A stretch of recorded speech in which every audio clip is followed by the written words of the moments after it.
Di 20k subscriber channel Novel Official, akan adakan giveaway untuk satu orang pemenang. Syaratnya kalian harus subscriber, komen, like, share, supaya kalian bisa terpilih untuk jadi pemenang giveaway. Semoga beruntung bosku. Selamat datang di channel Novel Official. Sebelum kalian mendengarkan novel Raja dari Segala Raja, jangan lupa like, share dan subscribe. Kalau tidak kuretakan jantung kalian. Hehehehe. Bab 201 sampai bab 210. Su Meiqian berkata, hal kecil yang tidak penting. Mengapa saya harus pergi? Kakak, itu masalah sepele. Tapi sekarang sudah menjadi masalah besar. Pergi saja ke jendela Linjiang dan lihatlah. Su Meiqian memasuki jendela Linjiang dan melihatnya. Terkejut, tantangan Liu Yue kepada Su Yan dipuncaki hingga lebih dari 1,5 juta balasan yang terjadi di forum Linjiang. Song Yuer akan membuat masalah besar dari sini dengan biaya berapapun untuk mengadu ayahnya. Su Meiqian mengerutkan kening. Ya, aku khawatir minggu depan akan sangat ramai. Dengan banyak orang yang dibuat untuk melihat bahwa aku adalah adikmu dan mungkin akan mengunjungi sekolah. Itu adalah hal kecil. Tapi sekarang itu menjadi hal yang besar. Su Meiqian merenung. Kalau begitu, saya akan melakukan perjalanan ke Sma Baiyun. Saya ingin melihat apakah Liu Yue itu benar-benar mampu menantang Anda dengan cara yang sangat terkenal. Su Yan tersenyum seperti bunga. Saya juga menantikannya. Saya harap dia tidak akan mengecewakan saya. Su Meiqian berdiri. Baiklah, bergabunglah denganku untuk latihan pedang akhir pekan ini. Kami saudara perempuan belum berlatih bersama selama beberapa hari. Kedua saudara perempuan itu memasuki tempat latihan bawah tanah. Ketika Omi kembali ke rumah, Liona masih merajuk karena Omi telah bertemu dengan Simran. Dan terkejut melihat Omi kembali begitu cepat. 1 detik untuk mengingat membaca buku. Kamu kembali begitu cepat. Pergi ke kamarku dan mengerjakan pekerjaan rumahmu. Aku akan menjelaskan kepadamu pekerjaan rumah yang telah diberikan guru. Liona memandang Omi dengan penuh antisipasi. Begitu Omi meninggalkan sisinya, dia merasa rumah itu membosankan. Sekarang Omi sudah kembali. Dia merasa menarik lagi. Omi merenung. Apakah kamu tidak punya hal lain untuk dilakukan tetapi biarkan aku membuat pelajaran. Ini akhir pekan yang hebat. Biarkan aku membuang-buang waktuku bersamamu untuk membuat pelajaran. Aku punya air di kepalaku Aku tidak ingin berbicara denganmu. Liona sendiri sedih dan kembali ke kamarnya. Omi melihat bahwa Nona sepertinya marah. Dan diam-diam memikirkan apakah dia sudah terlalu jauh. Nona membiarkan membuat pelajaran untuk kebaikannya sendiri. Jika tidak ada siapa yang mau makan dan tidak punya apa-apa untuk memberikan pelajaran. Memikirkan hal ini, Omi datang ke kamar Liona. Di mana Liona duduk di tempat tidur. Dalam suasana hati yang hilang. Baiklah. Aku akan membuat pelajaran selalu baik-baik saja. Tapi aku setuju. Hanya setengah hari di pagi hari. Liona mengangguk gembira saat mendengar, Omi tertawa sambil berpikir. Aku benar-benar dikalahkan olehmu. Kamu sangat suka mengajar orang. Kamu bisa pergi dan menjadi guru. Atau pergi dan mengajar orang secara gratis. Liona membuntuti. Apa yang kamu tahu? Tentu saja Omi tidak mengerti. Liona sangat suka mengajari Omi.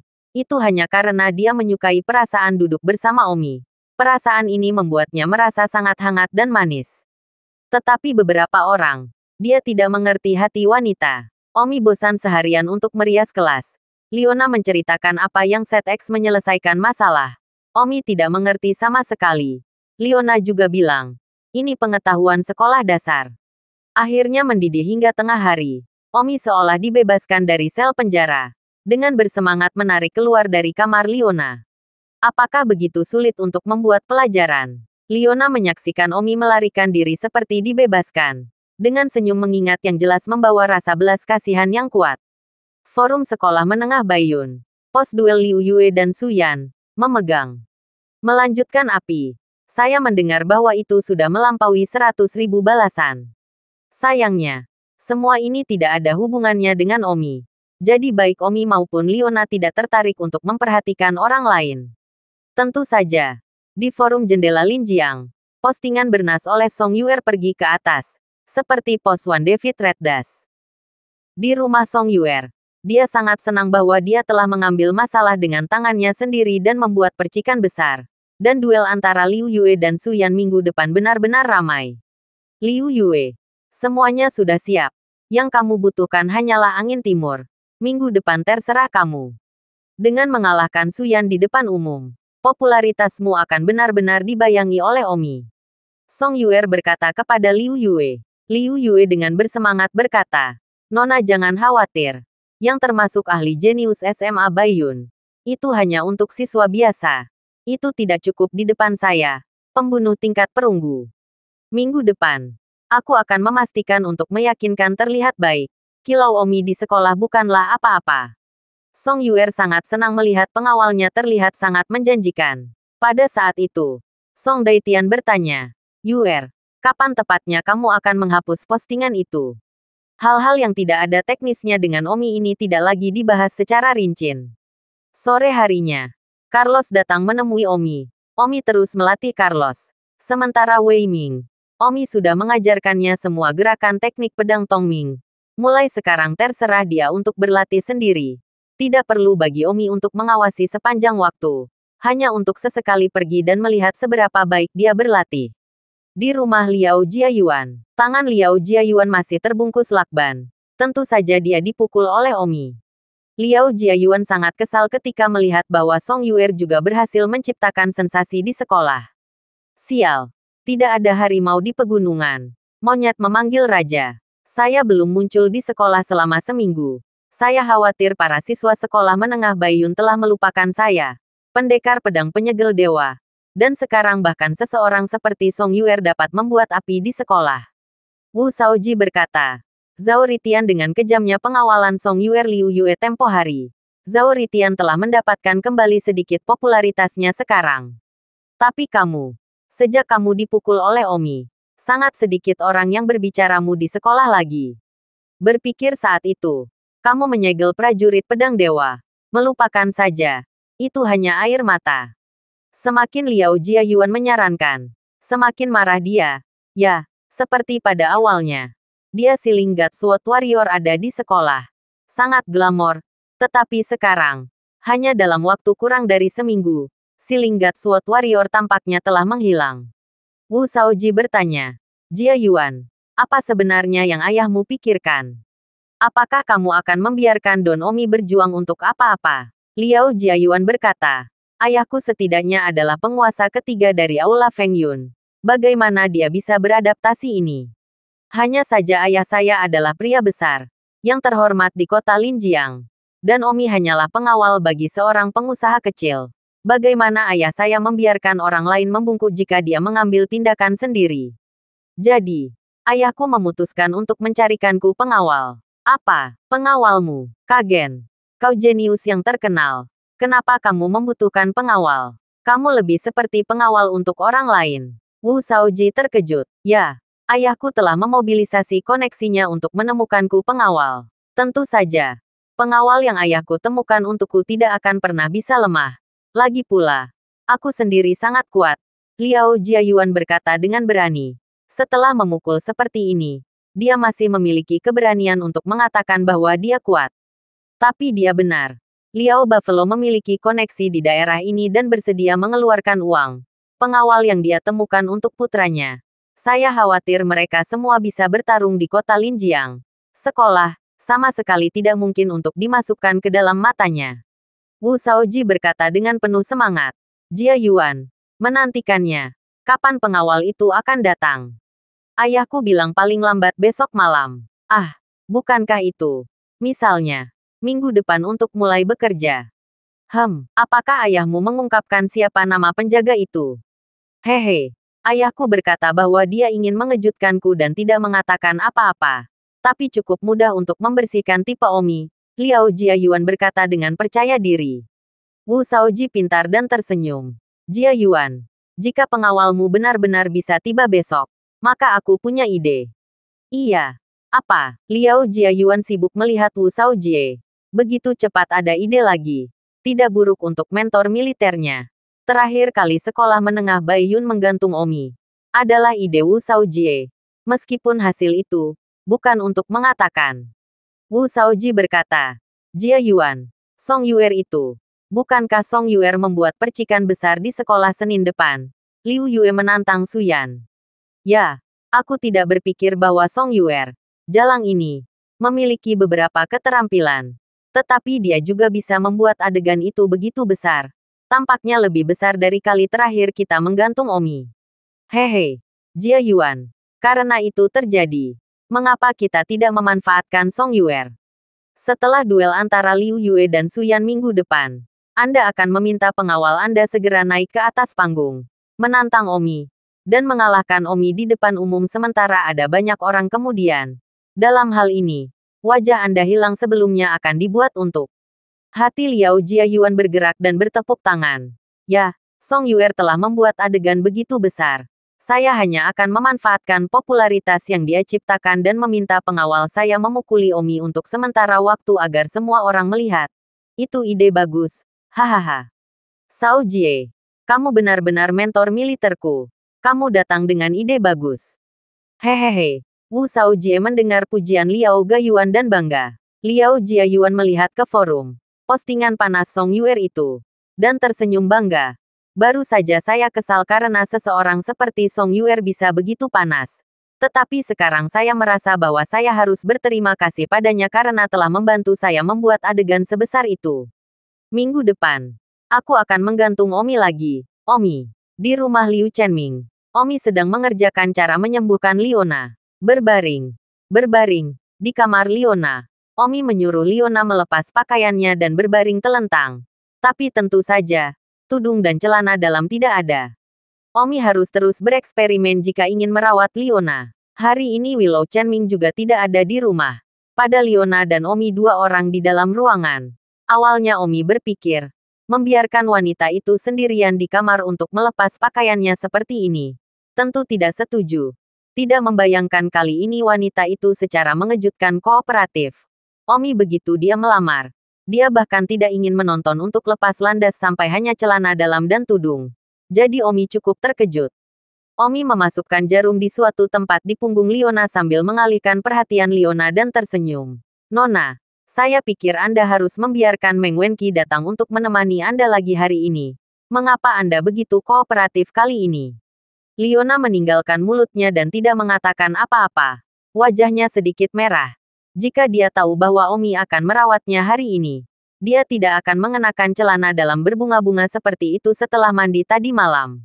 Dibuat sekarang celana dalam yang berbunga-bunga. Berbaring di tempat tidur takut membiarkan Omi terlihat. Tampaknya di depan kesehatan. Rasa malu apapun tidak perlu. Liona. Tidak. Alasan mengapa Liona sekarang menanggalkan pakaiannya dengan sangat renyah dan tanpa ragu-ragu sama sekali bukan karena dia sangat ingin pulih. Hanya saja dia sudah tidak memiliki ren untuk Omi. Dia curiga. Omi memandang punggung telanjang Liona. Kulitnya sangat lembut dan halus. Lekuk tubuhnya penuh godaan. Pinggangnya ramping dan membentuk garis melengkung dengan pinggulnya. Hanya saja, celana dalam yang dikenakannya sangat menusuk, membuat Omi selalu kesal. Nona, kenapa kamu mengenakan celana dalam berbunga-bunga seperti itu? Ini bukan urusanmu. Itu tidak mempengaruhimu. Omi menenangkan hatinya sehingga dia tidak akan tertarik dengan punggung telanjang Miss yang memikat dan fokus untuk menemukan obat untuk penyakit dinginnya. Omi ingat bahwa paman tampaknya merupakan kombinasi akupuntur ditambah efek obat untuk mengobatinya. Tetapi pembelajaran Omi tidak lengkap dan kabur. Omi menggunakan ingatannya untuk disengaja pada waktu yang lama dan memasukkan jarum ke tulang belakang wanita itu. Liona basah. Omi berkata, jika itu akan menyakitkan, Anda harus mengatakan. Jangan bertahan. Saya tidak memperlakukan Anda sekarang. Saya sedang belajar bagaimana memperlakukan, sehingga setiap proses bisa salah. Ah, kamu menggunakanku sebagai tes subjek. Xiang Yunliu berseru. Justru ya. Tidak mungkin. Aku hanya memiliki 30% dan 70% lainnya. Apalagi yang bisa aku lakukan selain penelitian dan eksperimen berkali-kali. Tapi jangan khawatir. Aku masih yakin bahwa aku tidak akan membunuhmu dalam proses penelitian. Apa? Itu tidak akan membunuhku. Itu berarti, selain membunuhmu. Ya, hal-hal lain. Seperti secara tidak sengaja merusak organ-organ Anda yang lain. Atau secara tidak sengaja melumpuhkan mereka. Atau mengembangkan beberapa jenis tuli atau kebutaan lain atau apapun. Mengapa kamu tidak mengutarakan lebih cepat? Mengatakannya cepat atau lambat akan terjadi. Pada siang hari, bagian bawah tubuh Liona mati rasa. Aku tidak bisa menggerakkan kakiku, kata Liona cemas. Oh, sepertinya aku tidak tahu langkah mana yang salah. Omi menghela nafas dengan penyesalan. Bagaimana dengan kakiku? Aku tidak punya perasaan yang sama sekali. Omi mengeluarkan jarum perak di punggung Liona. Studi perawatan ini gagal dan melumpuhkan kaki Liona. Ini hanya kelumpuhan. Panggil ayahmu dan beli kursi roda dan kembali, kata Omi. Apa? Liona berteriak. Kamu tidak bercanda, kan? Liona memandang Omi dengan tidak percaya. Oh, baiklah. Hanya bercanda denganmu. Aku akan membantu menyembuhkan kakimu yang lumpuh. Omi tertawa. Dan Liona ketakutan setengah mati. Jahat, Liona genit melirik Omi. Omi meletakkan kaki Liona yang lumpuh dengan cepat sembuh. Liona berjalan dari tempat tidur untuk mencoba. Lupa bahwa dia hanya mengenakan 3 titik. Omi tampak tanpa sadar menelan ludah.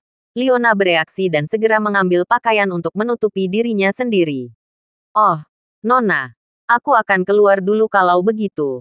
Aku akan mencarimu untuk mempelajarinya setelah aku menyiapkan rencana perawatan berikutnya lain kali. Setelah mengatakan itu, Omi meninggalkan kamar Liona. Setelah makan siang, Liona ingin berbelanja. Dia sudah lama tidak berbelanja. Omi harus pergi bersamanya. Tidak diragukan lagi. Setelah tiba di jalan, Liona langsung pergi ke dunia besar. Pada kenyataannya, Liona terutama ingin membeli beberapa pakaian untuk Omi hari ini. Tetapi dia terlalu malu untuk menjadi begitu langsung. Jadi dia harus membeli pakaiannya sendiri. Dan kemudian berpura-pura membeli 1 set akting untuk Omi juga. Omi duduk di butik merek kelas atas. Menyaksikan wanita itu memilih semua jenis pakaian. Beberapa pelayan pria mendekatkan Liona. Jelas bahwa kecantikan Liona membuat mereka ngiler. Tapi sayangnya, mereka tahu mereka tidak pantas mendapatkannya. Tidak hanya kecantikan Liona, tetapi juga latar belakang keluarganya. Sepatu krem di kaki Liona sudah cukup untuk membayar gaji setiap bulannya. Seorang pelayan berkata kepada Omi, temani pacarmu untuk membeli sepatu. Pacarmu sangat cantik. Omi tersenyum kecil. Terima kasih. Omi tidak repot-repot menjelaskan apapun padanya. Tapi sayangnya, pelayan itu tampak seperti ingin berhenti berbicara. Omi hendak bertanya apa yang dia kasihani.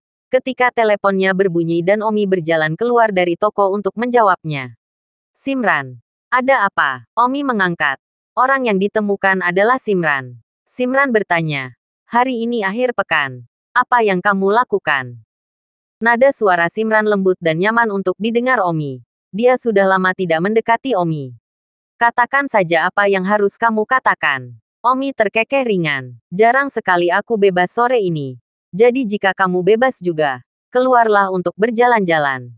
Wajah Simran sudah merah setelah mengatakan ini. Dia mengumpulkan banyak keberanian sebelum dia berinisiatif untuk mengajak Omi berjalan-jalan. Tidak tahu apakah Omi akan setuju. Haha, kebetulan yang sangat mengerikan. Aku sedang berbelanja dengan Nona sekarang. Hati Simran secara alami kecewa. Tetapi tersenyum. Ya oh, kamu pengawal pribadi Liona. Pergi berbelanja adalah cara pasti untuk melindunginya bersamamu. Sayang sekali. Jadi lain kali. Bagus. Yah, kamu sibuk dulu kalau begitu. Mereka berdua dengan cepat menutup telepon. Omi tidak terlalu khawatir. Itu hanya kebetulan. Tapi pertama kali Simran mengumpulkan begitu banyak keberanian untuk meminta Omi pergi berbelanja. Tetapi itu tidak berhasil. Hatinya sangat tersesat. Dan satu-satunya hal yang bisa dia lakukan adalah menghela nafas dalam-dalam. Faktanya, Simran mengajak Omi berjalan-jalan. Ada tujuan. Dia ingin membeli gaun untuk Omi. Tetapi dia terlalu malu untuk menjadi begitu blak-blakan. Jadi dia ingin berjalan-jalan. Dan kemudian ketika dia melewati tempat yang menjual pakaian, dia berpura-pura melihatnya. Dan kemudian secara kebetulan berkata untuk membelikannya gaun. Tapi Omi tidak tersedia. Dan ide Simran gagal dan sedikit hilang. Simran menelepon sahabatnya, Liang Ying, yang segera datang setelah itu. Suaner, apakah kamu bebas hari ini? Bukankah kamu harus merawat ayahmu di rumah sakit? Liang Ying bertanya, ibuku baik-baik saja di rumah sakit hari ini. Dan sekarang ayahku baik-baik saja dengan cepat. Jadi aku tidak membutuhkan begitu banyak orang, kata Simran. Apakah Omi datang menemuimu akhir-akhir ini? Mata Liang Ying ambigu saat dia menatap Simran. Simran menatapnya. Mengapa kamu melihat seperti itu? Saya hanya khawatir tentang kekhawatiran. Dia datang ke rumah sakit di pagi hari. Tetapi saya melihat bahwa dia tampaknya memiliki sedikit pakaian. Dia datang dan pergi dengan 2 set pakaian itu. Jadi saya ingin membelikannya gaun. Tetapi sayangnya, dia menemani wanita itu pergi berbelanja. Liang Ying bertanya, apakah Anda mengatakan kepadanya bahwa Anda ingin bertemu dengannya untuk berbelanja dan kemudian membelikannya pakaian? Simran berkata, bagaimana kamu bisa begitu langsung? Itu terlalu berkeringat. Selain aku bukan siapanya. Orang-orang masih berpikir itu aneh. Jika aku tidak sengaja membelinya jas ketika aku pergi berbelanja itu hampir sama. Suaner, Omi tidak terlihat seperti pria tanpa uang. Bagaimana dia bisa membutuhkanmu untuk membelikannya pakaian? Tapi, saya melihat bahwa pakaian yang ditampilkan sepertinya hanya 2 set itu. Jangan salah paham. Saya ingin membelikannya gaun. Bukan karena apapun. Alih-alih karena rasa terima kasih. Aku berhutang terlalu banyak padanya. Bukan. Liang Ying tertawa. Suaner, aku tidak mengatakan ada kesalahpahaman. Penjelasanmu adalah menutup-nutupi. Hahaha. Apakah kamu diam-diam jatuh cinta pada Omi? Simran tersipu dan berkata dengan marah. Jangan bicara omong kosong. Di mana saya layak untuk seseorang? Bukan saya sudah lama memberi tahu Anda bahwa dia hanya memiliki kakak perempuannya di dalam hatinya. Kakak perempuan seseorang tinggi dalam seni bela diri dan keterampilan medisnya bahkan lebih baik darinya. Jika ada yang mendengar tentang ini, mereka tidak akan mengancam saya. Aku kodok Menji yang mencoba makan daging angsa. Liang Ying menyeka keringat dinginnya dan berkata tanpa berkata-kata. Kamu adalah kecantikan bunga sekolah. Mengatakan bahwa kamu adalah kodok. Bagaimana kamu bisa membuatku merasa malu? Baiklah. Baiklah. Mari kita berhenti bicara. Ayo pergi berbelanja. Aku sudah lama tidak berbelanja. Liang Ying bertanya. Kalau begitu haruskah kita mampir dan membeli gaun untuk Omi? Ini, Li Xuan Er ingin masuk ke dalam. Tetapi merasa sedikit malu. Kalau mau, beli saja. Tinggi Omi sekitar 185. Jadi mudah untuk membeli pakaiannya. Simran menganggukkan kepalanya dengan meminta maaf. Di sebuah mal kelas atas, Liona berpura-pura memilih pakaian untuk dirinya sendiri. Tetapi pada kenyataannya, dia semua tentang pakaian pria. Ketika Liona melihat bahwa Omi pergi ke pintu untuk menelepon, dia sibuk bertanya kepada salah satu petugas di sebelahnya. Bantu aku melihat apakah ada pakaian pria yang cocok untuk dia kenakan. Oke, aku akan segera menginstalnya. Liona mengangguk. Secara mengejutkan sedikit tersipu. Saat ini, pelayan pria yang menonton Liona meneteskan air liur hampir meneteskan air liur. Cewek itu sangat cantik. Ya, setidaknya pelanggan wanita paling cantik yang pernah saya lihat dalam setahun terakhir. Dari semua pelanggan wanita yang datang dan pergi. Salah satu pelayan pria sekarang berpikir dalam hati. Cantik sekali. Berapa banyak hadiah yang akan saya dapatkan jika saya melaporkan ini kepada bos? Terakhir kali saya melapor kepada bos wanita itu. Tampil jauh lebih buruk. Tetapi saya dihargai 8.000 yuan. Yang ini, saya pikir, tanpa 20.000, bos itu sendiri akan malu. Jika itu terjadi, mengapa saya masih berdiri di sekitar? Cepat dan beritahu bos. Jadi, pelayan itu segera berjalan ke samping dan diam-diam memanggil bos mereka. Sementara juga diam-diam mengambil gambar Liona. Omi bahkan tidak tahu ada toko hitam seperti itu. Pelayan hanya bertanya kepada Omi apakah Liona adalah pacarnya. Kan? Dan kemudian mengatakan itu sangat memalukan. Mungkin pelayan itu sudah tahu apa yang akan terjadi. Pada saat ini, di lantai atas mal ini, di sebuah kantor, seorang pria berusia sekitar 30 tahun menjawab telepon. Lingkaran cahaya, Tuan Lin. Ada kecantikan super di toko. Pelayan laki-laki itu berkata dengan penuh semangat. Kirim ke WeChat saya. Pria bernama General Manager Lin, yang memiliki mal ini, yang semuanya dimiliki olehnya dan muncul dalam menjual barang-barang kelas atas, memanggil Lin Dongfang, keponakan dari pemilik ketiga Hualong Hall. Dia meminta salah satu petugas toko untuk mengawasinya dan memberitahu dia jika ada pelanggan yang sangat cantik, Dia sendiri telah tidur dengan banyak pelanggan cantik selama beberapa tahun terakhir. Lin Dongfang membuka WeChat. Dia tidak terlalu tertarik. Tetapi ketika dia melihat gadis di foto itu, dia terkejut. Sangat cantik. Tetapi terlihat familiar. Lin Dongfang membayangkan dan tiba-tiba teringat. Benar. Saya melihat gadis ini minggu lalu di perusahaan KTT. Dia adalah putri seorang pengusaha kecil, Liu Chenming. Bahwa Bai Maoquan minggu lalu benar-benar dipuji oleh pengawal Liu Chenming. Lin Dongfang tersenyum hehe. Minggu lalu di KTT perusahaan. Dia kebetulan melihat Liona membujuknya. Pada saat itu dia memandang Liona dan dia tidak bisa menahan sedikit pun. Tentu saja Liu Chenming tidak perlu takut. Tetapi dia hanya tidak tahu betapa sulitnya untuk mengatur pengawal kampus Liu Chenming itu. Lagi pula, dia bahkan berani memukuli Bai Maoquan, yang pamannya adalah wakil Hall Master pertama Hualong Hall.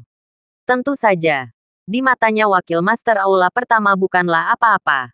Karena pamannya adalah Master Aula ketiga dari Aula Naga Kimia. Dan paman Bai Maoquan dianggap sebagai bawahannya. Brengsek, persetan di sini. Lin Dongfang menamparkan meja. Bersemangat di dalam. Liu Chenming seorang pengusaha kecil. Saya tidak percaya dia bisa begitu besar. Seorang pria besar bisa bercinta jika dia mau. Bagaimana rasanya menggeliat? Jadi, Lin Dongfang segera meminta pelayan pria itu untuk menstabilkan Liona. Jika mungkin, akan lebih baik untuk memisahkan Liona dari pengawalnya, menyelamatkannya dari pemborosan energi untuk menghabisi pengawalnya, dan memberi hadiah 30.000 setelah selesai. Pelayan laki-laki itu sangat bersemangat.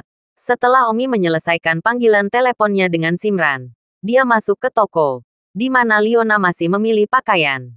Omi tidak berdaya. Wanita begitu bertele-tele dalam hal membeli barang. Nona, saya pikir Anda terlihat baik dalam hal apapun.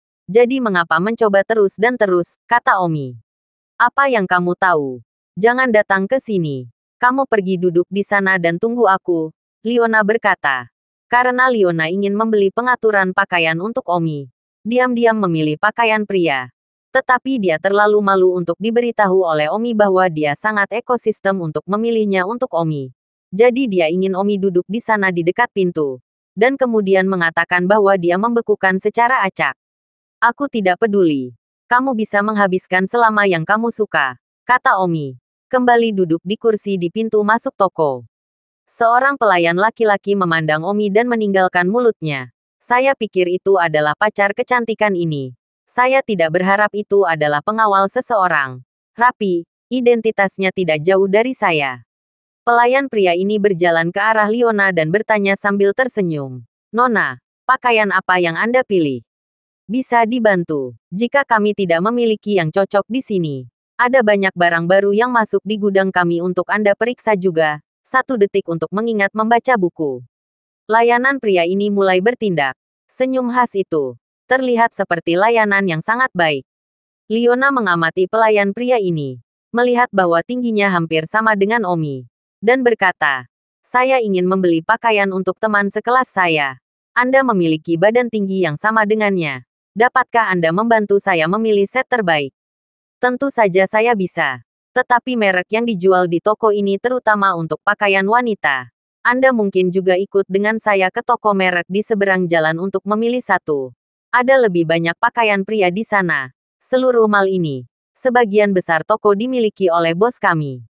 Liona mengangguk. Bagus. Omi sedang duduk di pintu masuk toko ketika Liona keluar dan berkata, aku akan pergi ke toko itu di seberang jalan dan melihat-lihat. Kamu tunggu saja aku di sini. Aku harus kembali dengan cara ini nanti. Omi maksudnya, mal ini penuh sesak dengan orang-orang. Tidak mungkin berbahaya. Dan ada pengawasan di mana-mana.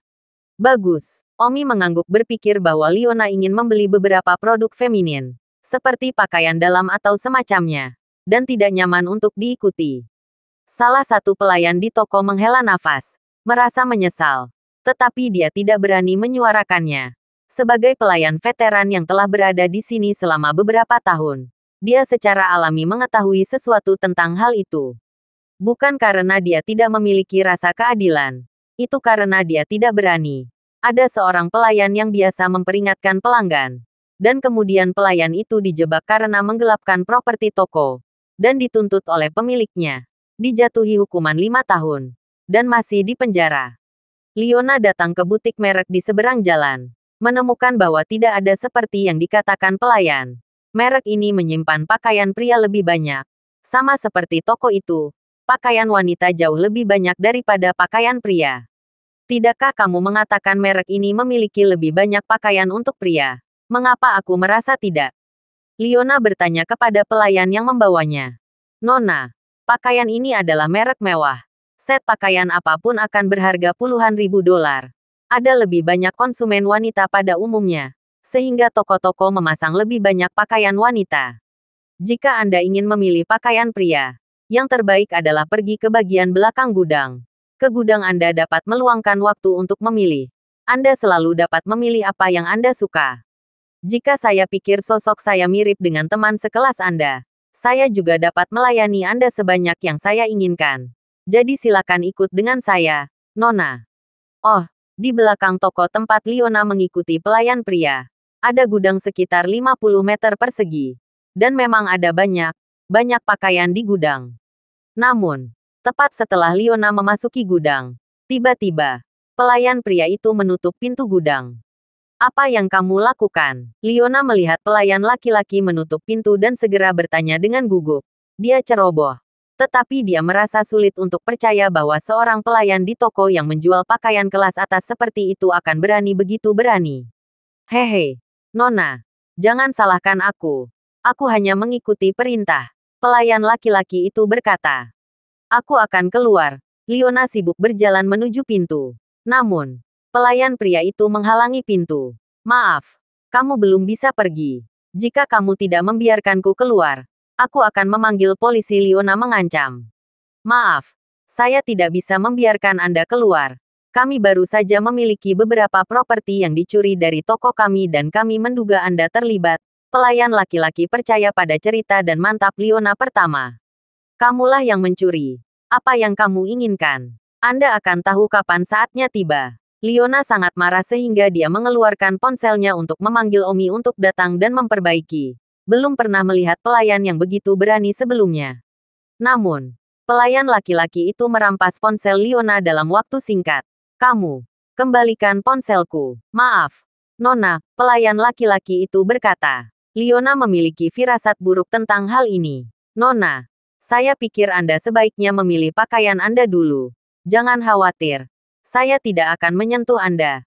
Dan saya tidak akan berani membahayakan hidup Anda. Saya hanya seorang pelayan kecil. Lalu untuk apa kamu mengunciku di sini?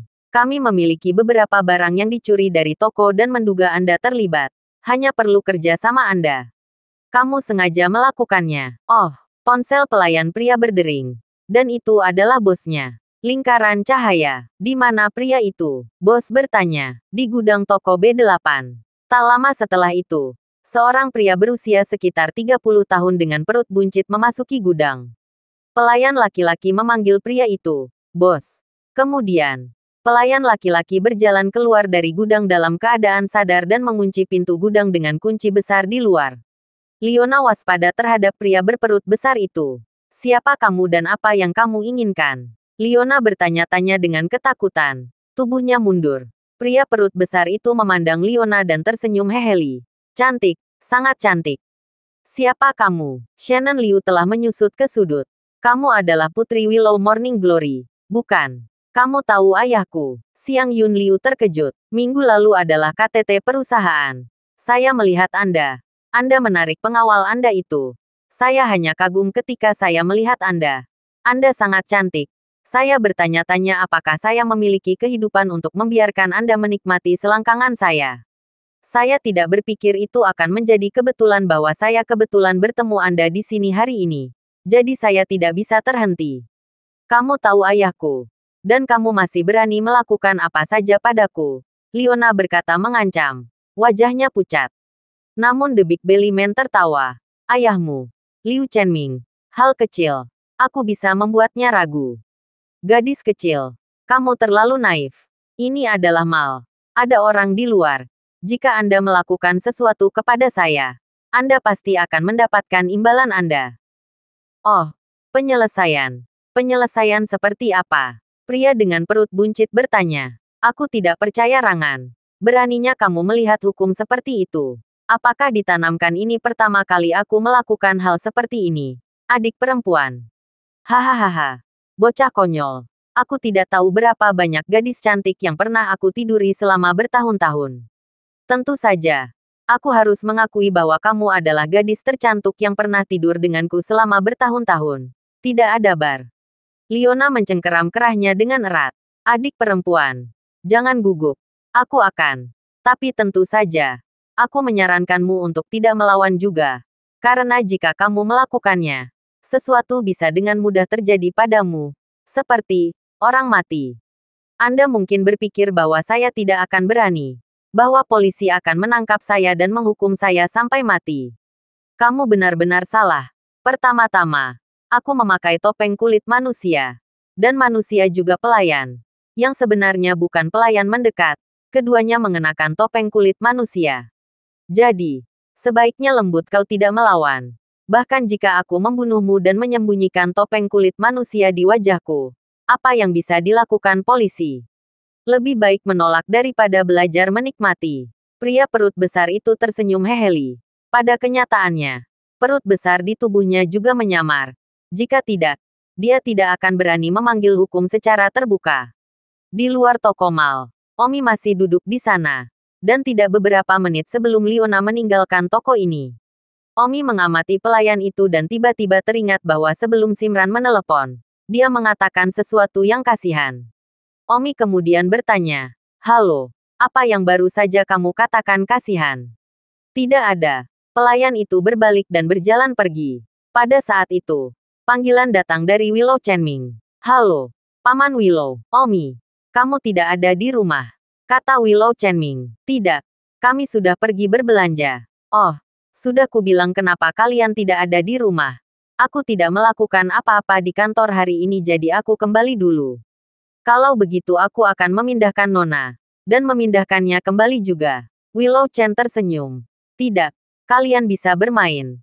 Ngomong-ngomong, di mana kamu berbelanja?" Sekarang di Oriental Mall. Jantung Willow Chenming berdebar kencang. Dia telah mendengar bahwa ada orang mesum di Oriental Mall. Pelanggan wanita mall. Sering diperkosa.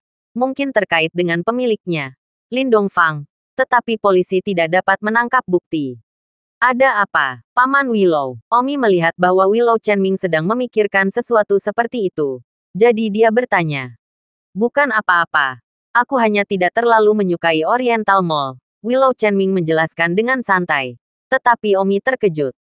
"Paman Willow, apakah benar apa yang kamu katakan tentang ini?" Willow Chenming berkata. "Apakah itu benar atau tidak? Saya tidak bisa mengatakan apa-apa. Lagi pula, polisi bahkan tidak dapat menemukan bukti. Jadi saya hanya bisa berpikir sebagai desas-desus. Xianger sangat cantik. Jadi saya hanya berpikir begitu saja. Jangan memikirkan apa yang baru saja dikatakan pelayan tentang belas kasihan dan sepertinya tegang. Berkata, oh tidak. Ada apa, Su Chen, Paman Willow? Ini buruk. Lihat Nona pergi ke toko di seberang jalan untuk memilih pakaian. Dan dibawa ke sana oleh seorang pelayan laki-laki. Aku pikir Nona sedang mencari seorang gadis rumah atau semacamnya. Jadi aku tidak mengikuti." "Apa, Anda mencoba menelepon sekarang?" Omi segera menelepon Liona. Tapi sayangnya, itu mati. Pada saat ini, Omi tahu itu buruk. Omi mengangkut ke toko yang berlawanan. Tokonya sangat besar. Ada banyak orang di dalam. Omi tidak melihat Liona. "Apakah tidak ada di toko ini?" Alis Omi berkerut. Namun, Omi bukan vegetarian. Dan segera menekan tangannya ke dinding dan menerapkan teknik transmisi suara 1000 mil. Banyak suara nyamuk berdengung di telinga. Tetapi gumaman Omi menghapus semuanya untuk mencari tahu apa yang dia kenal. Benar saja. Omi mendengar suara akrabnya berteriak. "Jangan datang." Suara lain. Juga sangat tenang. Tertawa. "Adik perempuan. Jangan melawan. Biarkan saudara laki-laki bersenang-senang. Dan saudara laki-laki akan membiarkanmu bersenang-senang juga. Hehehe." "Ah!" Liona berteriak. Tapi suaranya terlalu kecil. Seolah-olah dia berada di tempat yang tertutup dan terlindungi. Tidak mungkin terdengar jika Omi tidak memiliki teknik transmisi suara 1000 mil. Omi segera mengunci arah dan menutupnya ke arah itu. Ke arah gudang di belakang toko. Seorang petugas laki-laki berdiri di luar gudang.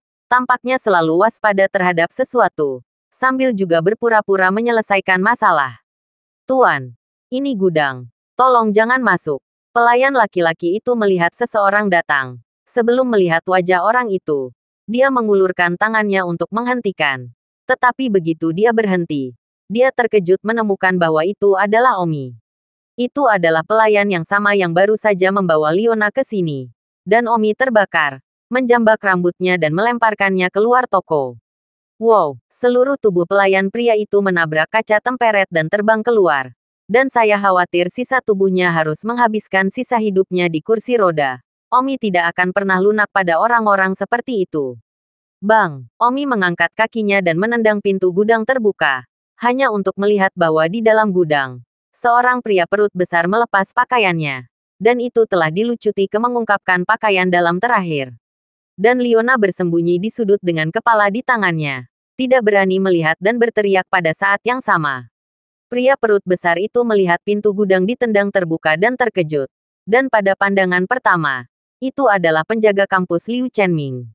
Ketika Liona melihat seseorang datang, dia mendongak dengan panik dan melihat bahwa itu adalah Omi.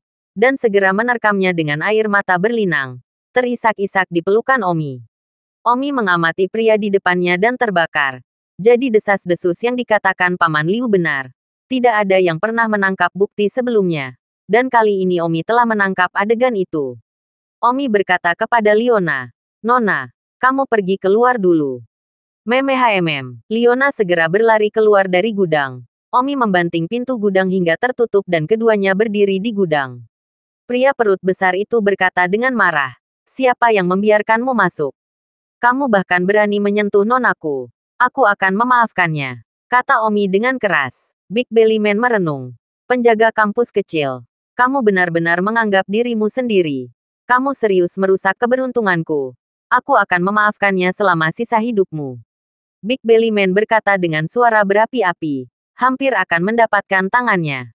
Omi segera berjalan ke arah pria perut besar itu. Dan pria perut besar itu juga melakukan ke Omi. Pria perut besar ini juga memiliki kekuatan. Sekitar level 21. Di mana penjaga kampus rata-rata adalah lawannya. Kacau. Omi meraih lengannya dalam hitungan detik dan memutarnya dengan keras. "Ah!" The Big Belly Man berteriak. Dan dia menyadari bahwa Omi jauh lebih kuat darinya. Tangan Big Belly Man yang lain menabrak perut Omi. Dia tidak punya pilihan selain mencoba menyerang perut Omi untuk melihat apakah dia bisa memuji mejanya. Sayangnya, bagaimana mungkin Omi bisa menjadi seseorang selevelnya yang bisa melawannya? Kacing! Ah, pria perut besar itu berteriak lagi. Dan tangan yang lain patah. Pada saat ini, di luar pintu gudang, sekelompok petugas sedang mendengarkan. Sebagian besar pelayan tidak tahu siapa orang di dalamnya. Hanya satu orang yang tahu. Lagi pula, bos mereka mengenakan topeng kulit manusia dan mendapat perut buncit.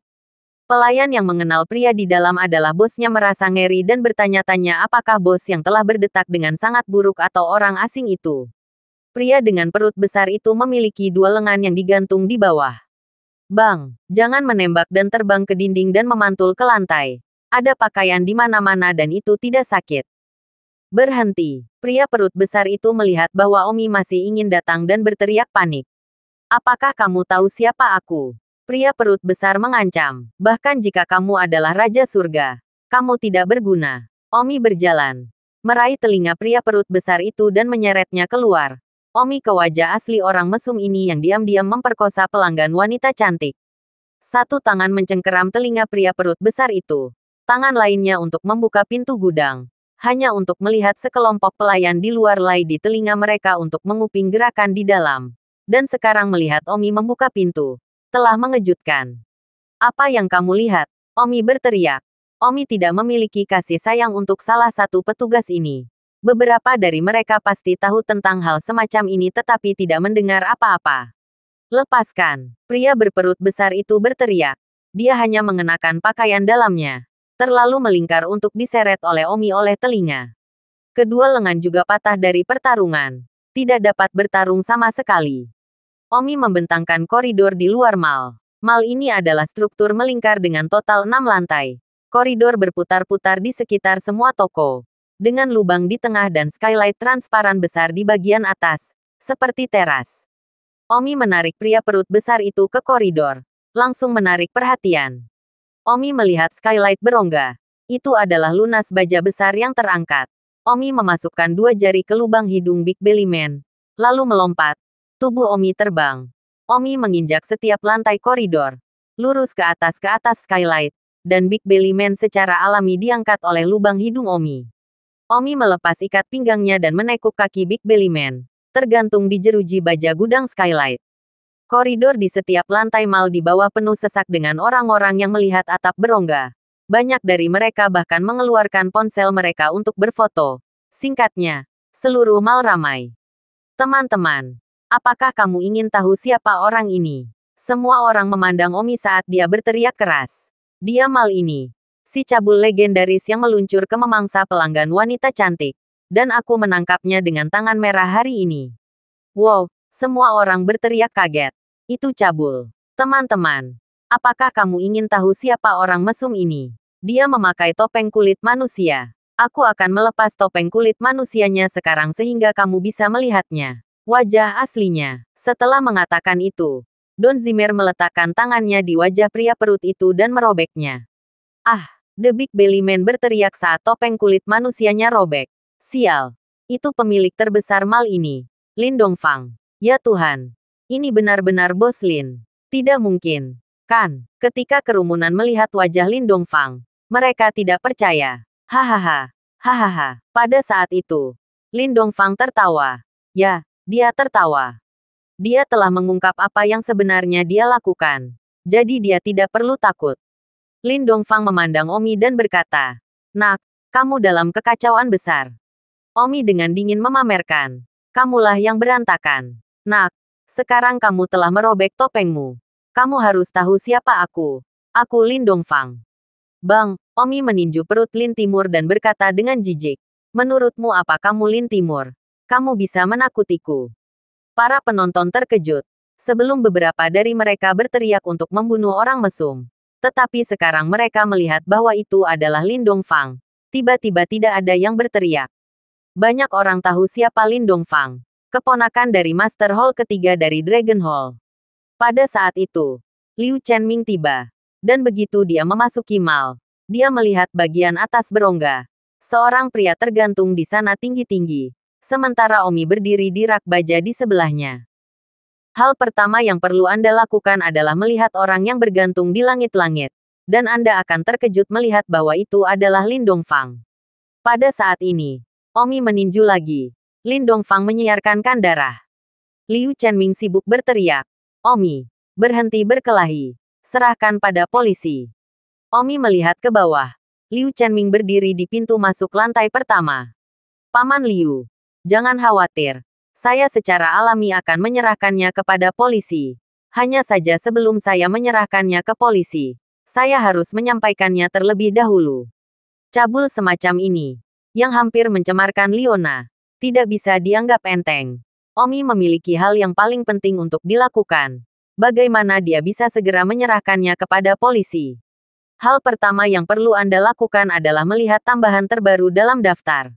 Omi melompat turun dan menemukan gunting besar di sebuah toko di lantai 6. Hampir sebesar gunting untuk memangkas bunga dan tanaman. Dan sangat tajam.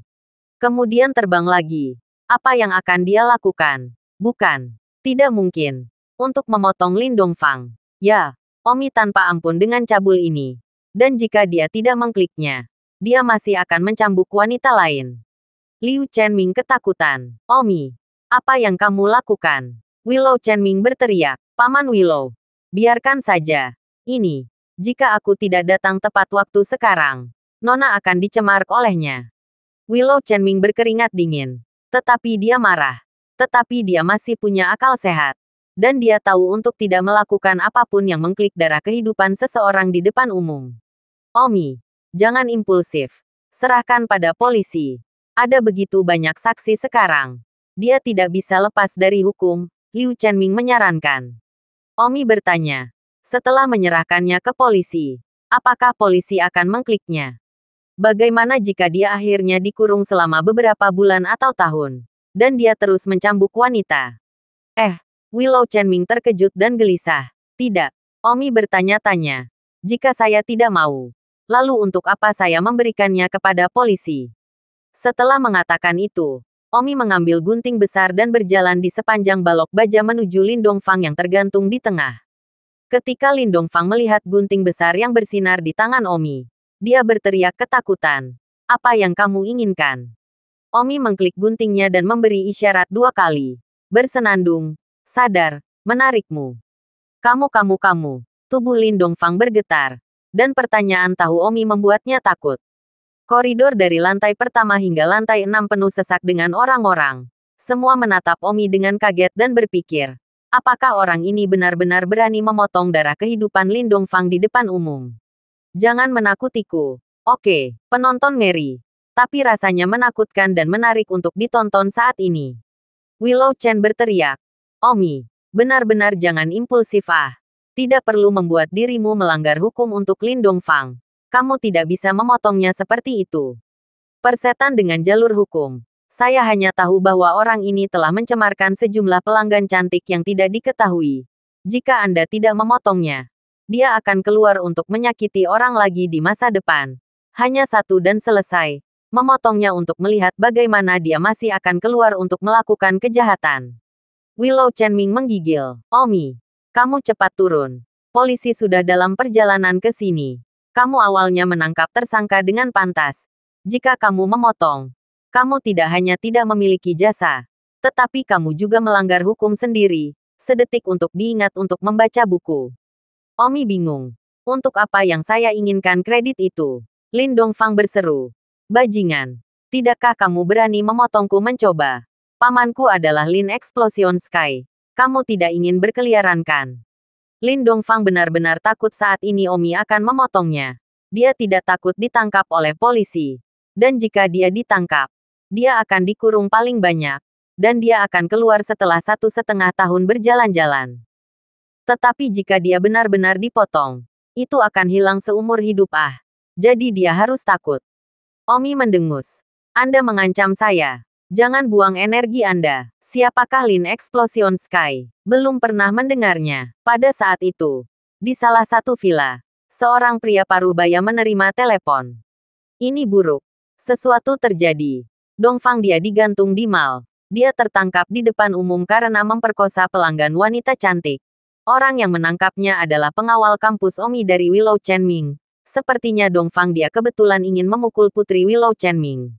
Sekarang Dongfang menutup telepon.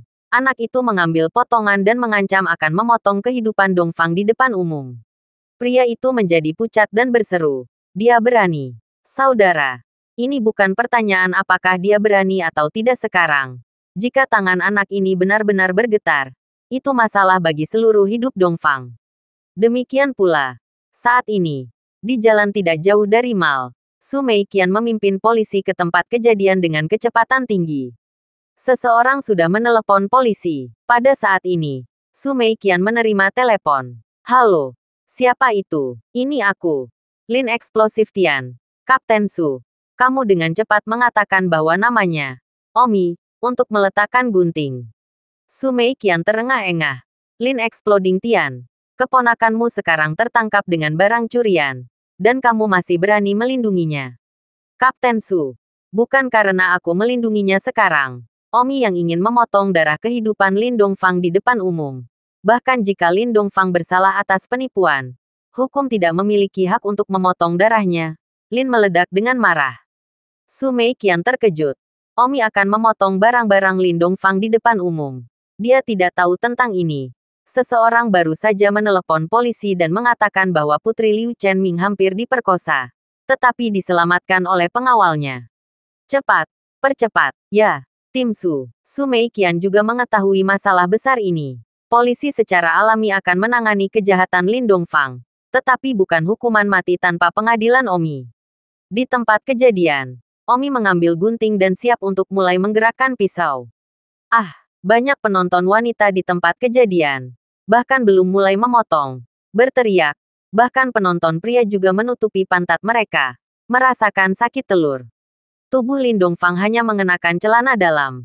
Jadi Omi hanya perlu menunjuk masa itu dan mengklik untuk memotong Lindung dengan tepat. Ah, Lin Dongfang mendesis. Menyaksikan gunting nanti Omi mengulurkan tangannya. Jika kamu benar-benar berani, aku belum menyelesaikanmu. Lin Dongfang mendesis dan berteriak. Willow Chenming juga merasakan bolanya sakit saat ini. Begitu banyak orang yang menonton saat ini. Membutuhkan keberanian besar untuk berani melihat Omi, aku memohon padamu. Benar-benar jangan impulsif. Willow Chenming berkata dengan penuh kelemahan. Dia tidak bisa membujuk Omi sama sekali. Paman Willow, jangan membujuk. Aku bertekad untuk memotong.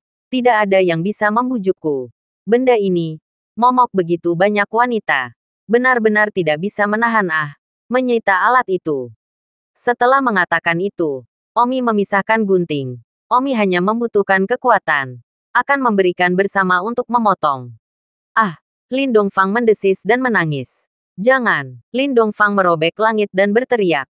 Banyak gadis di tempat kejadian berteriak, dan Liona mengikuti wanita lain dan berteriak ketakutan. Omi berkata kepada Lin Oriental, Lindong, ucapkan selamat tinggal terakhir. Ini terakhir kali itu akan tumbuh di Anda. Oh, Lin Dongfang berteriak. Apa yang harus diteriakkan? Seorang pria berdarah dan tidak menangis. Apa yang harus diteriakkan? Aku memberikan beberapa detik terakhir untuk mengucapkan selamat tinggal sekarang. Aku telah melakukan kebaikan padamu. Kata Omi. Lin Dongfang menangis dan memohon. Jangan potong aku. Tolong. Aku akan memberi uang sebanyak yang kamu mau. Aku bisa memberi seluruh kekayaan keluargaku. Omi tersenyum. Maaf. Saya sudah memutuskan untuk memotong. Jika uang dapat menyelesaikan masalah, maka itu bukan masalah. Baiklah. Saya telah memberi Anda kesempatan untuk mengucapkan selamat tinggal. Andalah yang menyerah. Jangan, Lin Timur mendesis. Pada saat ini, di pintu masuk lantai pertama Mal, Su Meiqian dan beberapa polisi secara kebetulan masuk. Su Meiqian dan beberapa polisi berteriak pada saat yang sama, berhenti. Dan pada saat yang sama, gunting di tangan Omi mendorong. Kacau, seolah-olah kelapa yang terpotong dari pohon jatuh ke tanah. Ambil ulang, di depan mata semua orang. Benda tak terganggu itu jatuh ke lantai pertama dalam sekejap mata. Berteriak. Satu-satunya suara yang tersisa di seluruh mal adalah bersembunyi para wanita. Dan aku harus mengatakan bahwa Omi memotongnya dengan sangat indah, utuh. Dan sekarang di tubuh Lin Dongfang, darah langsung menyembur keluar. Bahkan Omi hampir memberikan semprotan di wajahnya. Lin Dongfang sendiri sudah pingsan. Tubuh Su Meiqian gemetar dan konyol di sana. Dia memilih terlambat. Hanya satu langkah terlambat. Dia menyaksikan saat jatuh. Setelah terdiam, ada keheningan. Menatap Omi dan Lin Dongfang yang pingsan. Hahaha, Omi tertawa. Jangan katakan apa yang digunakan Omi untuk hukuman mati. Berapa banyak wanita yang diperkosa Lin Dongfang. Omi, sebagai seseorang yang telah melintasi zaman kuno, benar-benar tidak bisa melihat melewatinya. Orang ini, jika dia tidak bertanya lagi, tidak ada yang tahu berapa banyak lagi wanita yang akan bertemu mereka yang berdiri dan berbicara. Jika lain kali ketika itu benar-benar terjadi padanya, dia akan tahu apakah orang-orang seperti Lin Dongfang penuh kebencian atau tidak. Dia bahkan benar-benar memotong Lin Dongfang. Banyak orang tidak bisa mempercayainya. Kebanyakan dari mereka mengira itu bermain nyata. Omi tersenyum tak berdaya saat dia melihat Su Meiqian yang melakukan konstruksi ke lantai pertama. Setelah bereaksi, Su Meiqian berteriak dengan marah. Omi, kamu berani. Setelah mengatakannya, kaki Su Meiqian mengklik dan terbang ke atas langit-langit untuk menangkap Omi. Mata banyak orang berbinar ketika mereka melihat bahwa Su Meiqian telah melakukan pengeringannya.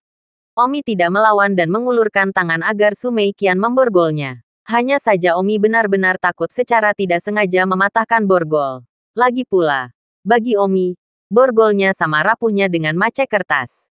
Omi, betapa beraninya kamu, Su Meiqian berkata dengan marah. Menatap Omi yang juga gemetar. Anak ini benar-benar melakukannya. Petugas, dia hampir mencemarkan nona saya.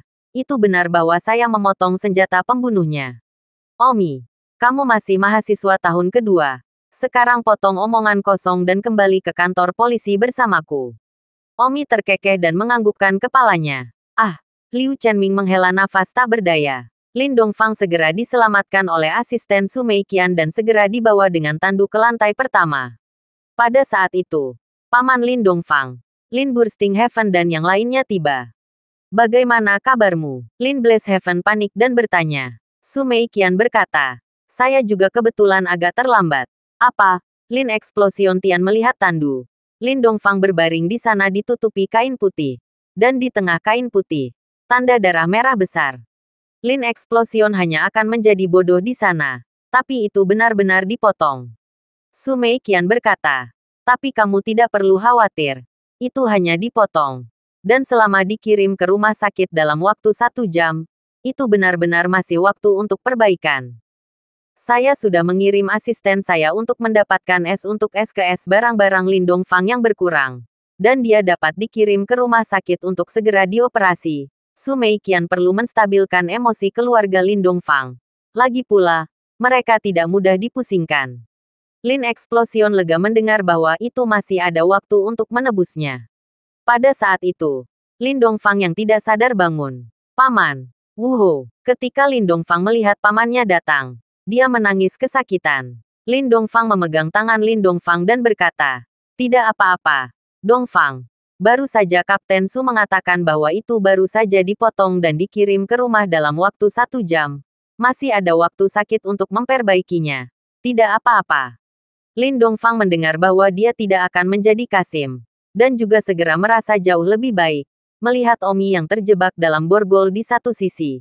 Dia berteriak, nak, aku belum menyelesaikanmu. Lin Explosion Tian juga menatap Omi. Kemarahan keluar dari matanya. Nak, baiklah. Kamu punya nyali. Lin Exploding Tian berkata melalui gigi terkepal. Omi tersenyum sedikit dan mengabaikannya. Tapi Omi merasa kasihan di dalam hatinya.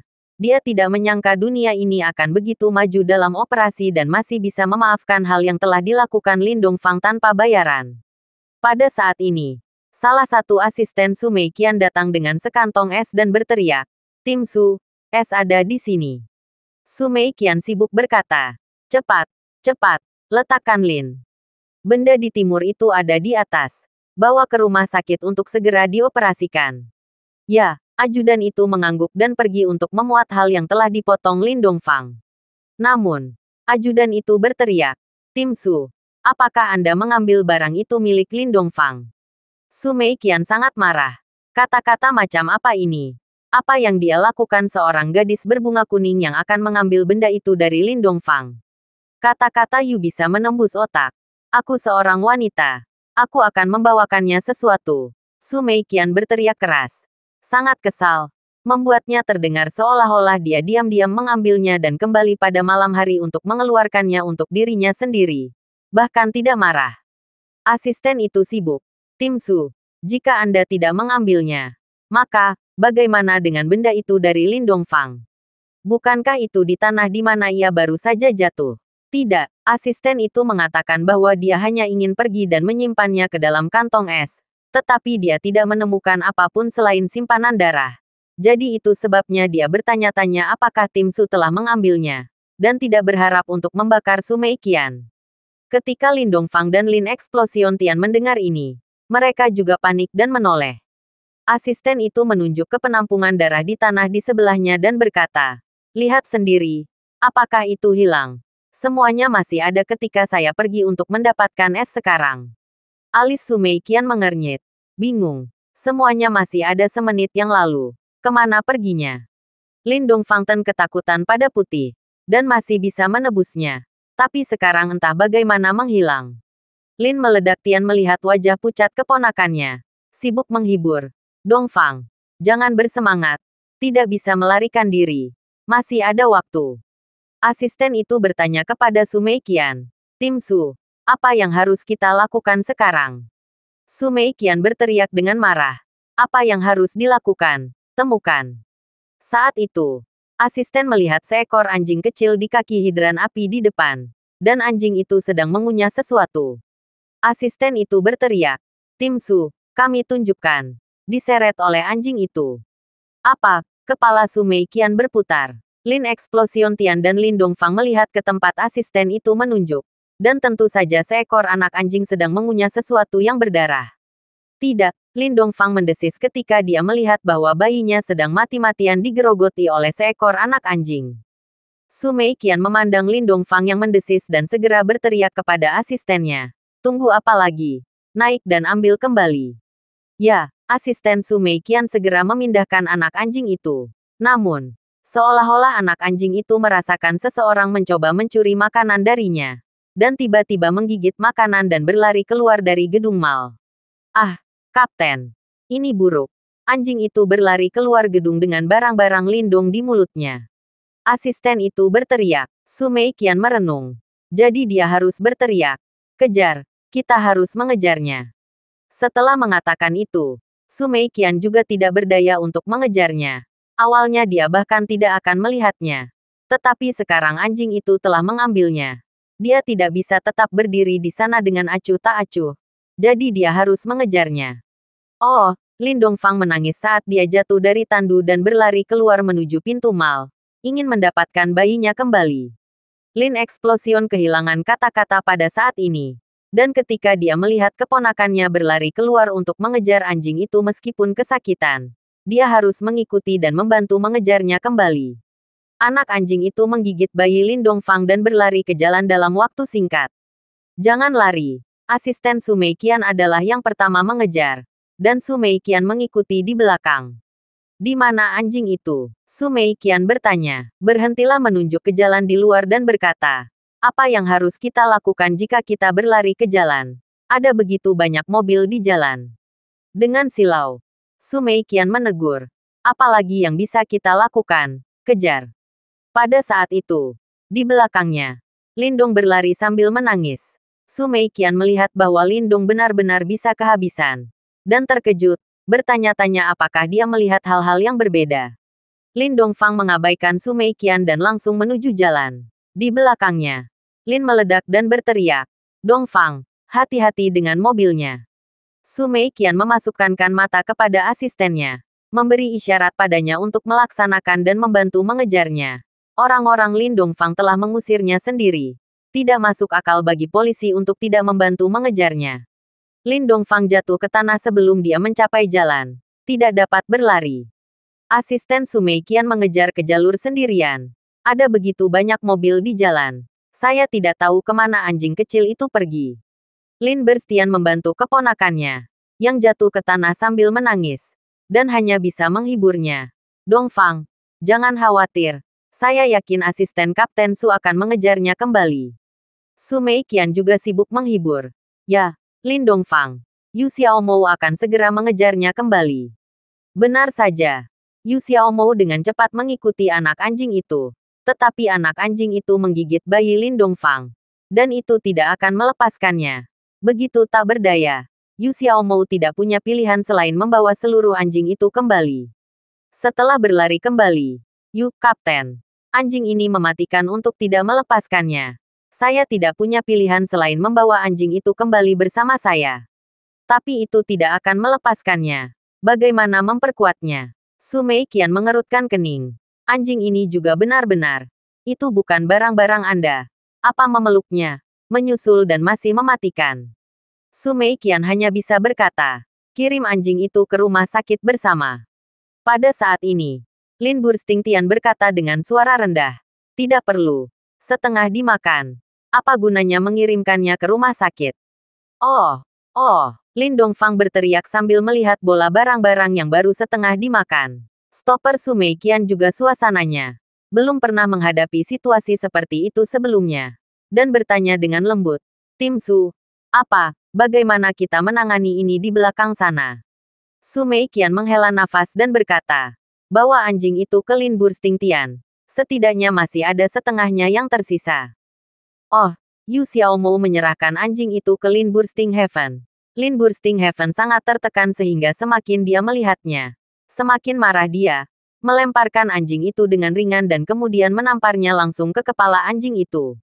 Tetapi anjing itu sangat pintar. Merasakan ancaman terhadap hidupnya. Dan melemparkan gigitan mematikan ke mulut.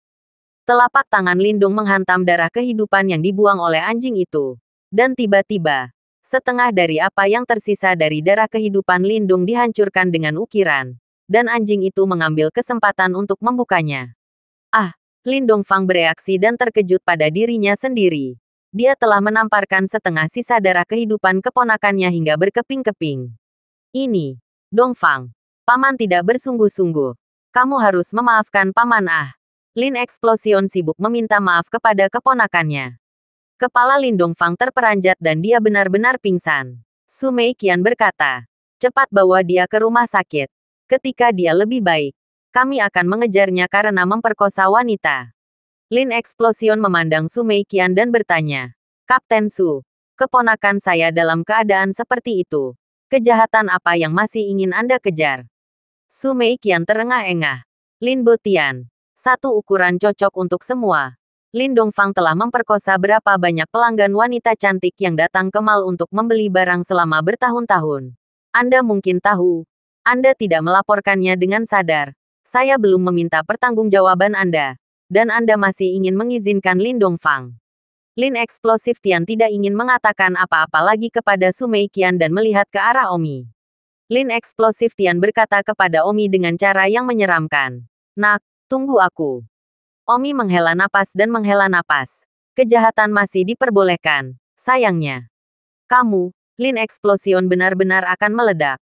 Omi memotong keponakannya dan bertindak seperti itu bukan apa-apa. Ambulans datang. Dan Lin Eksplosif Tian dan seorang polisi segera membawa Lin Dongfang ke rumah sakit. Omi berpikir bahwa barang-barang Lin Dongfang akan dibuat oleh rumah sakit dan merasa kasihan padanya. Tetapi dia tidak menyangka bahwa anjing itu akhirnya membawanya pergi. Yang merupakan hasil yang cukup memuaskan bagi Omi. Su Meiqian berjalan ke arah Omi. Alisnya terangkat. Dan berkata, Omi, kamu masih tertawa. Omi berkata, mengapa saya tidak bisa tertawa? Ini adalah akhir yang terbaik. Bawa aku kembali ke kantor polisi. Pada saat itu, telepon Su Meiqian berdering. Itu adalah panggilan dari Meng Lun. Haha, Kapten Su, Omi membuatmu marah lagi. Meng Lun bertanya sambil tersenyum. Meng Lao, apa yang kamu inginkan? Mungkinkah kamu ingin aku melepaskan Omi lagi? Terakhir kali dia memukuliku. Aku membiarkannya pergi. Kali ini tidak mungkin. Meng Lun berkata, Kapten Su, Anda mengunci Omi tidak akan menyelesaikan apapun. Itu tidak lebih dari menguncinya selama beberapa hari dan membayar sejumlah uang. Tapi Lin Dongfang itu bukan seseorang yang kekurangan uang. Omi sekarang telah menyinggung Lin Explosion dan Lin Dongfang telah dikebiri oleh Omi.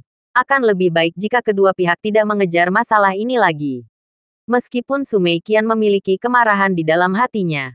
Apa yang dikatakan Meng Lun juga benar. Hal-hal sudah terjadi. Lupakan saja. Kalian bisa melihat sendiri. Tapi, Omi, aku menyarankanmu untuk melarikan diri dan menyimpan gosipmu untuk dirimu sendiri. Setelah mengatakan itu, Su Meiqian masuk ke mobil polisi dan pergi. Meninggalkan mereka untuk mengakhirinya sendiri. Selama mereka tidak mencapai garis bawah polisi. Liu Chenming menghela nafas. Omi tersenyum. Paman Liu, kenapa kamu perlu menghela nafas? Kamu masih tertawa. Willow Chenming menyeka keringat dingin dari kepalanya.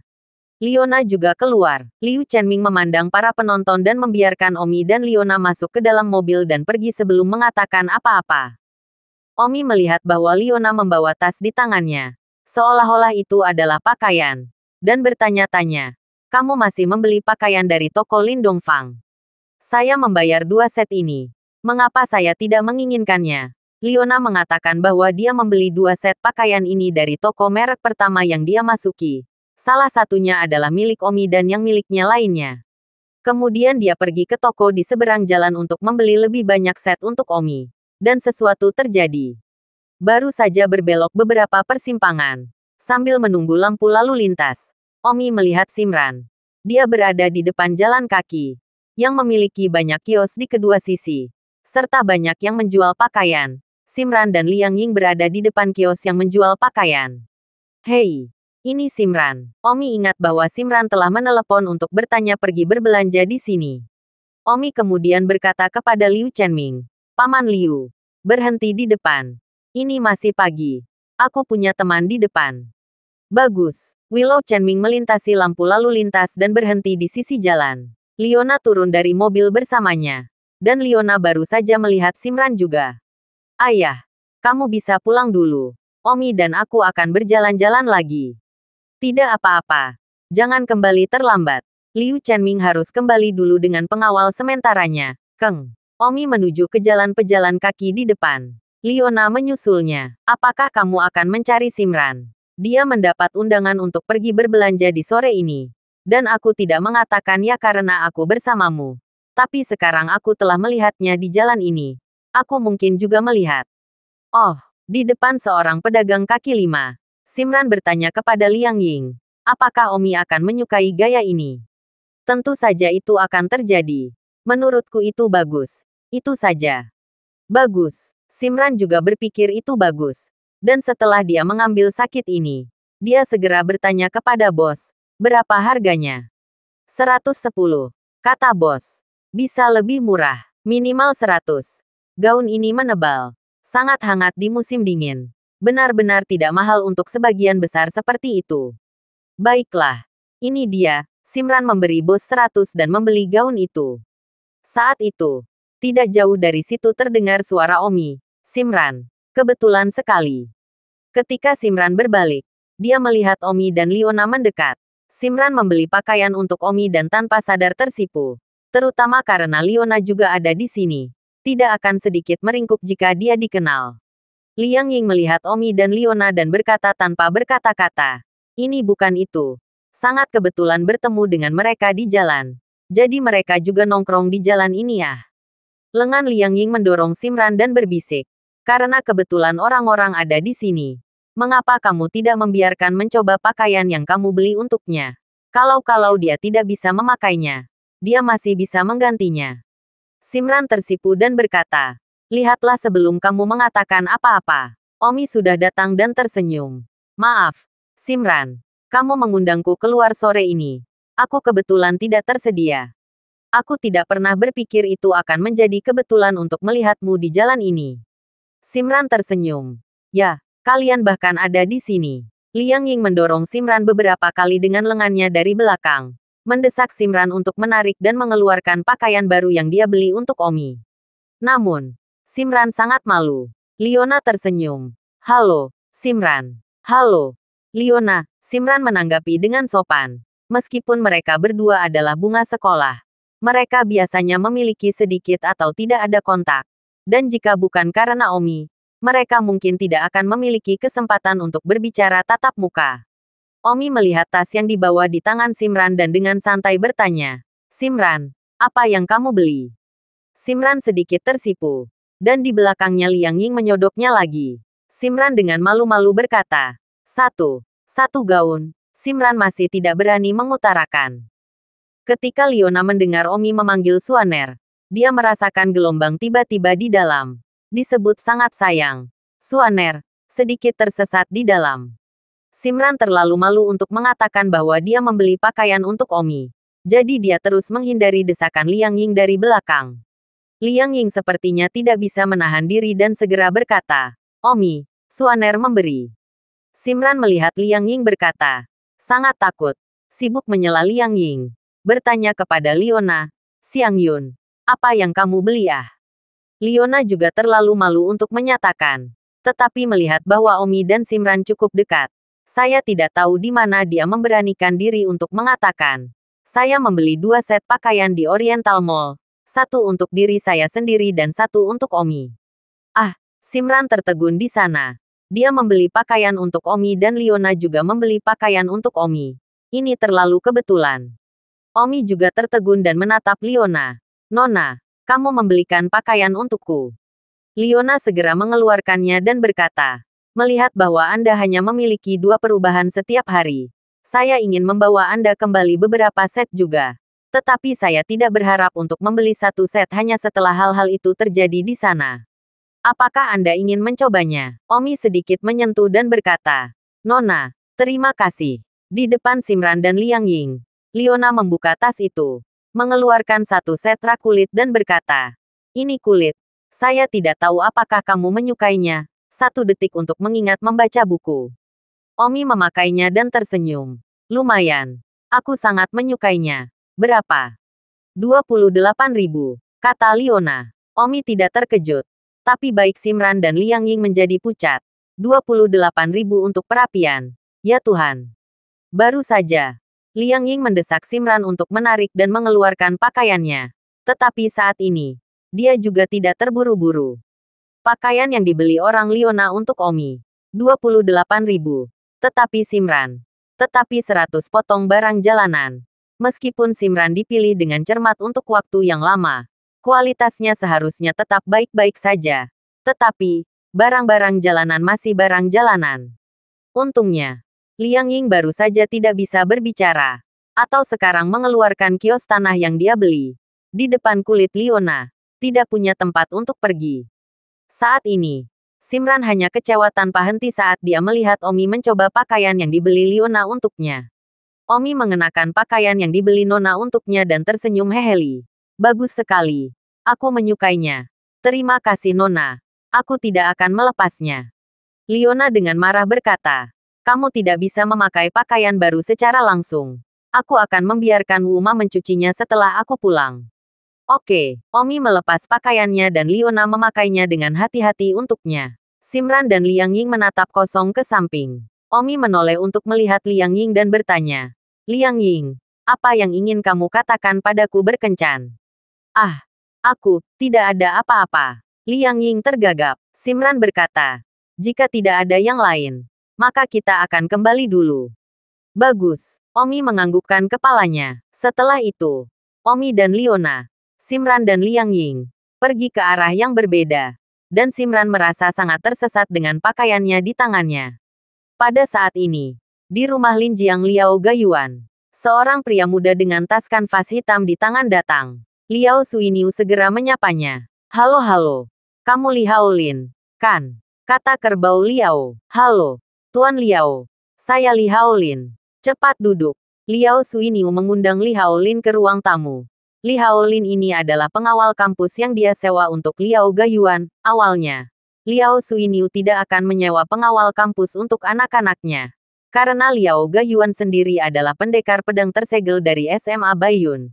Seorang ahli jenius di sekolah.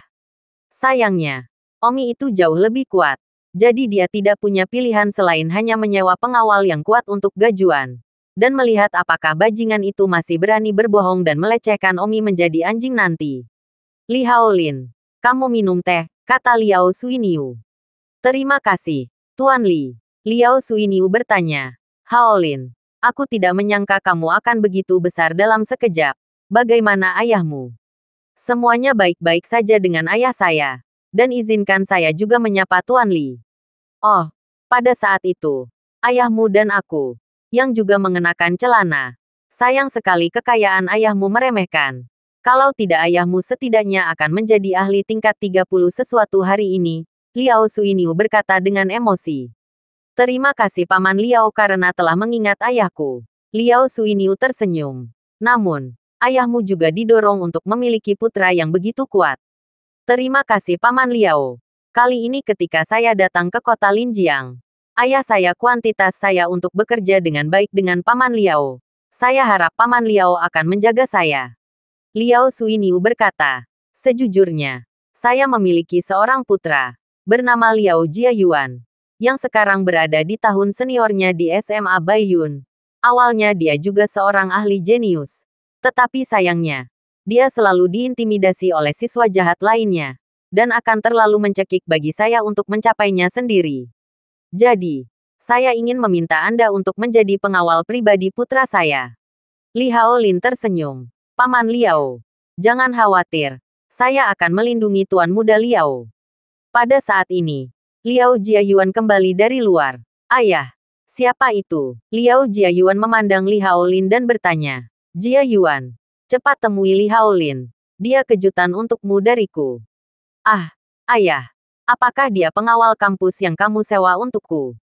Liao Jiayuan senang. Tidak mungkin menyalahgunakan Omi menjadi anjing mulai sekarang. Tepat sekali. Li Haolin mengangguk kepada Liao Jiayuan dan menyapa. Temui Tuan Muda Liao. Bagus. Ngomong-ngomong, apa level seni bela dirimu? Liao Jiayuan sibuk bertanya. Mata Li Haolin puas sejenak dan berkata, sejujurnya, saya sudah berusia 23 tahun. Sial. 23 level. Itu di SMA Baiyun. Mungkin untuk mengalahkan tempat pertama Su Yan. Hahaha. Ayah, terima kasih. Aku senang dengan pengawal ini. Liao Suiniu berkata. Ada baiknya kamu puas. Mulai sekarang, Li Haolin akan ada di tanganmu. Dia adalah putra dari teman baikku sekali. Aku menghabiskan 40 juta untuk menjanjikannya. Berharap baik padanya. Liao Jiayuan berkata dengan gembira. Jangan khawatir. Li Haolin bertanya. Tuan Muda Liao, bolehkah saya bertanya kepada orang seperti apa Omi yang Anda bicarakan ini? Seberapa kuat kekuatan? Liao Jiayuan berbinar. Dia adalah anak muda jahat nomor 1 di sekolah saya. Saya tidak tahu peringkat seni bela dirinya. Dia telah mengalahkan tempat kedua Fang Su, yang berada di peringkat 17. Jadi dia harus berusia 18 atau 19.